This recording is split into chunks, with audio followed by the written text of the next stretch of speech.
অন্ধকারের শীষ, মেঘলা সেই রাত। আকাশ কালো মেঘে ঢাকা, বাতাসে ভেসে বেড়াচ্ছে এক অস্থিরতা। আলমগীর ক্ষেতের ধারে দাঁড়িয়েছিল, তার হাতে পুরনো কেরোসিন লণ্ঠনটার আলো ঝিমিয়ে পড়ছিল। হঠাৎ চোখে পড়ল মাঠের মাঝখানে একটা ধাতব চাকতি, গোল, মসৃণ, যেন কেউ সযত্নে রেখে গেছে।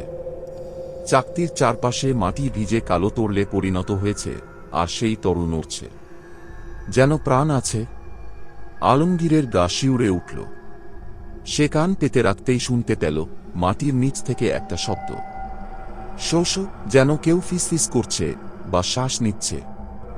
ভয়ে পা পিছলে পড়ে যেতে যেতে সে বাড়ি ছুটল। পরদিন সকালেই গ্রামে অদ্ভুত ঘটনা শুরু হল। গরু, ছাগল কিছুই খুঁজে পাওয়া যাচ্ছে না। কুকুরগুলো মরতে শুরু করেছে, তাদের মুখ দিয়ে কালো তরল বের হচ্ছে।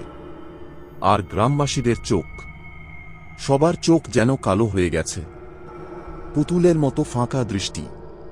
গ্রামের লোকজন জড়ো হয়ে আলমগীরের ক্ষেত খুঁড়তে শুরু করল। মাটি সরতেই দেখা গেল তিনটি অদ্ভুত প্রাণী, মানুষের মতো, কিন্তু চামড়া নীলচে, শিরায় শিরায় জলজলে নীল দাগ। ওরা নড়ছে, শ্বাস নিচ্ছে।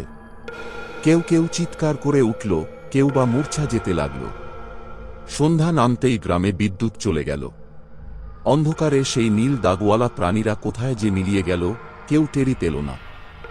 ভোরবেলা গ্রাম জুড়ে সেনাবাহিনীর গাড়ির শব্দ। সৈন্যরা পুরো এলাকা ঘিরে ফেলল, কাউকে ঢুকতে বা বেরোতে দিচ্ছে না। দিনের আলো ফুটতেই সবাই দেখল ক্ষেতে শুধু বিশাল গর্ত, আর গর্তের মধ্যে রক্তলাল এক ধরনের জেলির মতো পদার্থ। কেউ স্পর্শ করতে সাহস পেল না। গ্রাম খালি হয়ে গেল, মানুষজন চলে গেল দূরে। কিন্তু এখনো রাত হলে সেই ক্ষেত থেকে শোনা যায় শস্য। কেউ জানে না ওরা আবার কখন ফিরে আসবে। ভিডিওটি যদি আপনার রক্ত হিম করে দিয়ে থাকে, তাহলে লাইক করুন আর এই চ্যানেলে সাবস্ক্রাইব করে ভয়ের সঙ্গী হন। বেল আইকন টিপে রাখুন, যাতে পরের কোনো ভুতুড়ে গল্প বা রহস্য আপনি মিস না করেন।